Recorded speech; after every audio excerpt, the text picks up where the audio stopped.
Sabi nila, dito nagsisimula ang gulat sa Marilaki.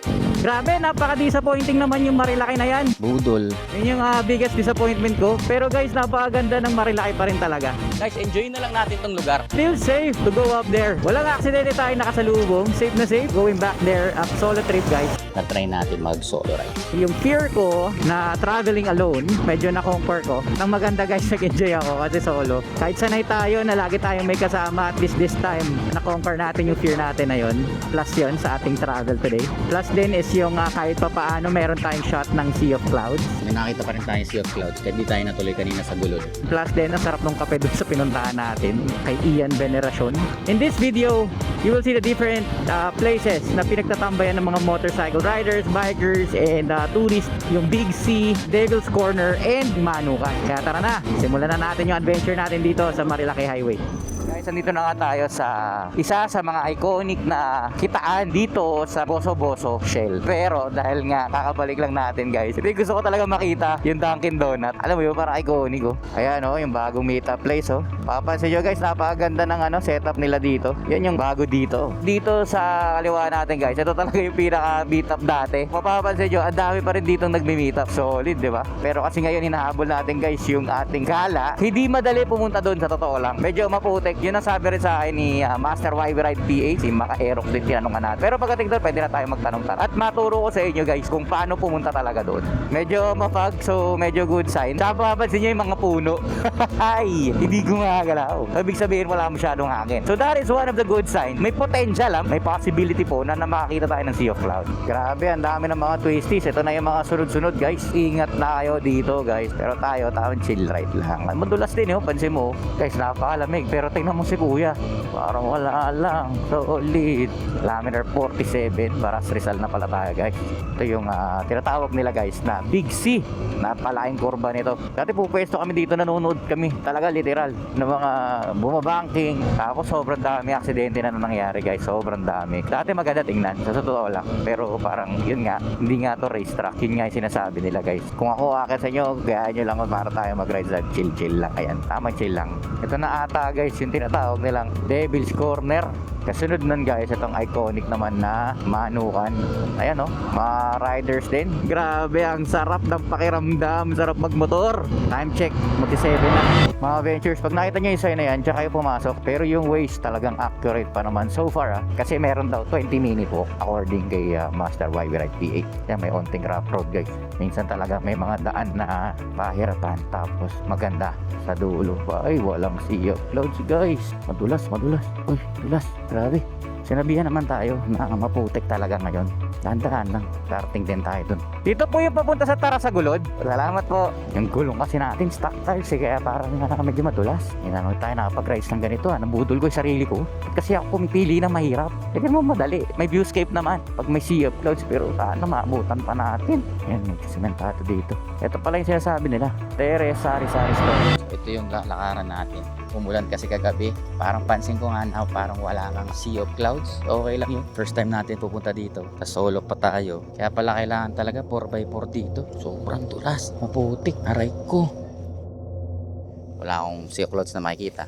Sabi nga ni ate na nagbabantay dito, mga bandang March, andun yung mga Sea of Clouds. So mali yung natin sa app. Walang hangin, walang ulan, pero wala ring Sea of Clouds. So lahat wala. Ikutin na lang natin itong Marilaki Highway. Babalikan natin to guys pagdating ng bandang March. Okay, promise ko yan guys sa inyo. Papakita ko sa inyo gaano kaganda ang Sea of Clouds dito guys. Baybayin muna natin itong Marilaki Highway. Magkape tayo, ganun. Din and De Luca. Check na natin.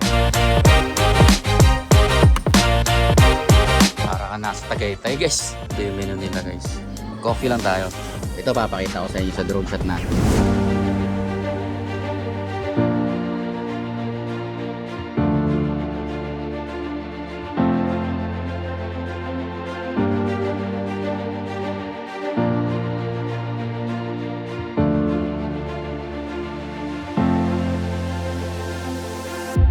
Grabe yung dayo natin today dito sa Marilaki.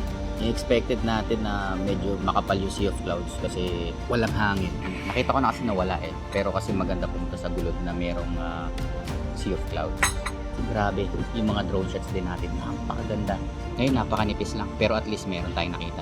Dahil na-miss ko na rin naman talaga Marilaki. Since last year pa ako uling pumunta dito, kaya pinush ko na rin pumunta. Sa akin pati dito, black.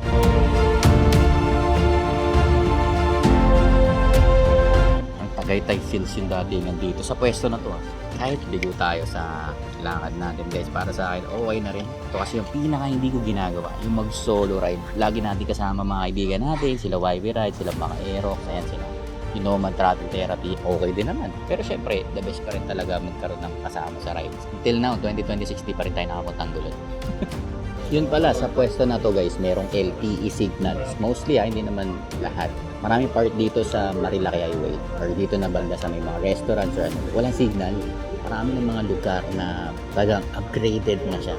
Reachable, 1 hour away from Antipolo. Ang advice lang yan guys, punta kayo dito weekday kung kaya. Kasi pag weekends, alam na natin na sobrang daming riders, maraming mga turista na pumupunta. So, ito perfect. Tuesday ako pumunta.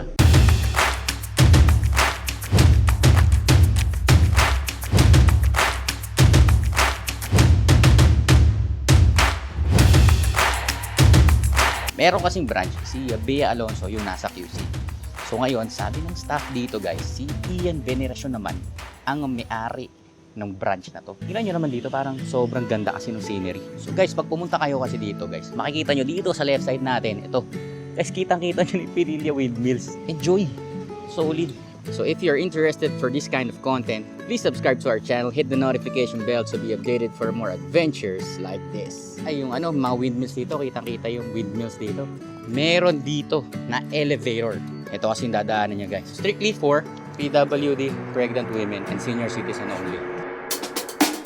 Alright, gaya na ulit tayo. Quick getaway lang guys. Medyo ko dun sa ating motor pala. Parang minsan medyo may malakas siya pero yung dulo ata ang wala. So tingnan natin kung paano natin siya. Kasi 1.5 yung center spring ko. Comment down below kayo guys kung anong maganda. 14 yung mga bola, straight yan. Top 1,000 yung clutch spring. 1.5 yung feeling ko kailangan bumabay kasi parang medyo galit. Minsan naman pagkaahonan, okay din naman. Update ko kayo sa next ride natin kung ano yung pakiramdam ulit natin. So mga subscribers natin na alam nyo naman na lagi kayo nanonood sa ating channel guys, maraming salamat. And etong road na to, alam nyo, familiar na kayo dito Dito yung entrance ng isa sa mga ating naba-vlog. Ito yung Puerto San Andres campsite. Ilalagay natin sa pop-up. Pwede nyo panoorin yan dyan guys sa YouTube channel guys. Napaka-solid din experience namin doon. Tsaka bago-bago yun guys. Tapos may mga side trip din doon guys. Andun yan, full video yan guys. Ayan, ito yung entrance papunta sa sa malupit na campsite na yun guys. Puerto San Andres. Guys, ito na yung kurba na papunta sa Manukan. So dito guys, marami dito ang tumatambay. Pero sa ngayon kasi Tuesday ngayon guys, wala masyado. Yan, makita nyo yung mga FJ Cruisers. So gagala yung mga yan. Mga 4-wheel drives, ayan. So ito yung tinatawag na Manukan dito sa may Marilaki Highway. Kasi sa bandang kaliwa ko guys, makikita nyo na sobrang daming manok. So ito yung parang farm dito na puro manok. Kaya nabansagan na rin tong Manukan. Hindi kurbada ang kalaban mo, tao. Ito ang Manukan. Isang mahabang tuwid na bahagi ng kalsada na mukhang ligtas na sa unang tingin. Ngayon, Tuesday, walang katao-tao. Dalawa lang kami ni Kuya dito. Kuya, good morning! Ayan, rider. Boss, tagasan kayo, boss? Mindanao? First time nyo ba dito, boss? Rides muna. Ikot. Sobrang ganda dito. Drive safe po, drive safe. Ayan, naglalagay ng sticker natin, guys. May bago tayong subscriber. Dito, talaga dati, sobrang daming na-aksidente. Dahil sa biglang galaw ng mga motor. May humihinto, may tumatawid, may biglang bumibilis palabas ng kurbada. Kaya sa Manukan, tandaan mo, kahit tuwid ang daan, hindi ibig sabihin safe na. Ayan, so pamilya daw ni Kuya sa Mindanao. Boss, ingat ingat, ayan. So punta naman tayo sa Devil's Corner. So itong Devil's Corner guys, hindi to kalayuan dito sa may Manukan. Magkakasunod na lang to. Grabe yung kotse Ano nangyari niya dyan? Nasunog? Ayan.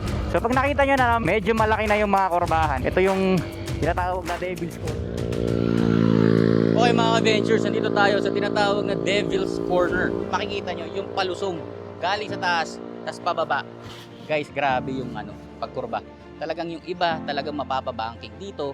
At yung iba naman, dahil hindi kabisado yung daan or hindi pa masyadong sanay, ay minsan nag-overshoot papunta dun.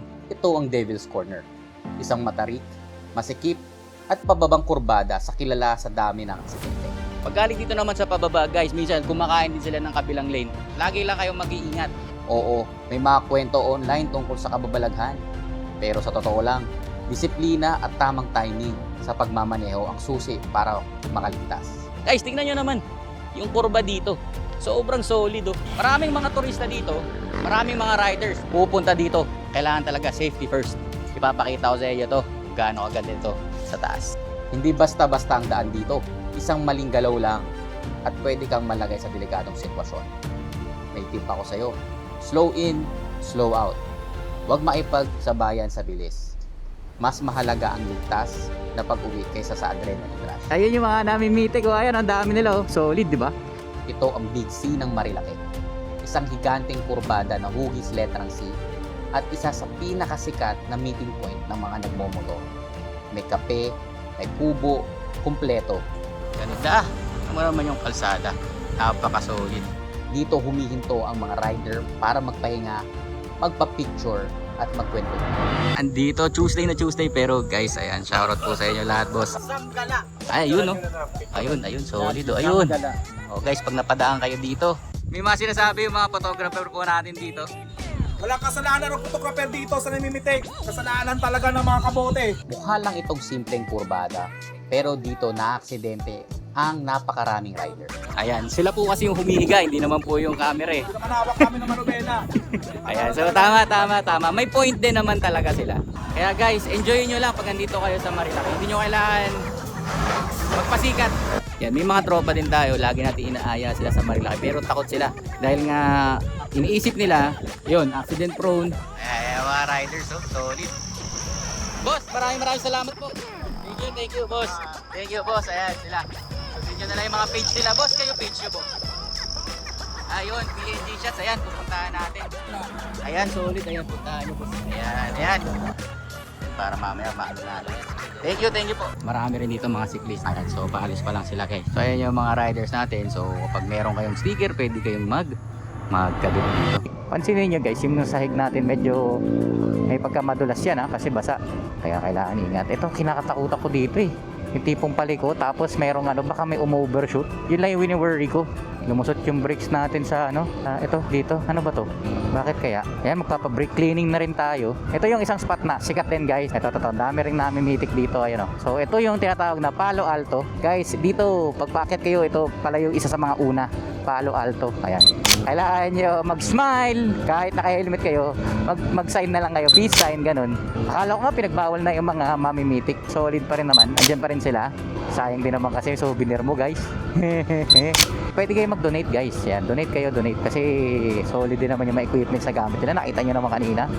Lalaki ng mga camera, mga lente guys, di naman mura yan. Sa mga gilid-gilid, may mga nagbebenta ng suman, buko, ayan, mga prutas. So may mga tao dito, ayan, sila nanay, nag-aantay ng sasakyan, papuntang Marikina, ganyan. Nga lang talaga mag-aantay kayo kasi medyo madalang ang mga biyahe dito. Guys, ito na nga yung sikat na Boso Resort. So solid, ayan oh, ang laki. Tapos may ginagawa dito. Nako, Jollibee! Bida ang saya. So may Dunkin Donut na, magkaka-Jollibee na sa Shell. So talagang magiging tambayan na talaga dito. Ito nga pala yung lugar ng mga meet-up place dito.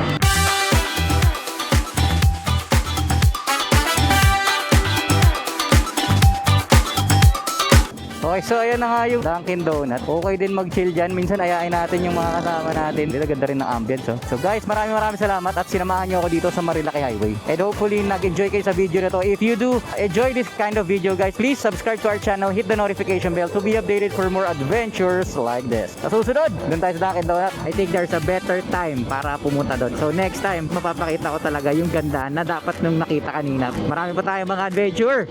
Samahan nyo lang ako. This marks the end of our video. Maraming salamat sa lahat ng suporta at pagmamahal na ipinakita nyo sa amin mga ka-ventures. Para mas marami pang travel ventures, pindutin ang subscribe button at i-click ang notification bell para laging updated. Tulad ng lagi, stay safe, ride safe, God bless sa ating lahat. Kita-kits sa susunod na video.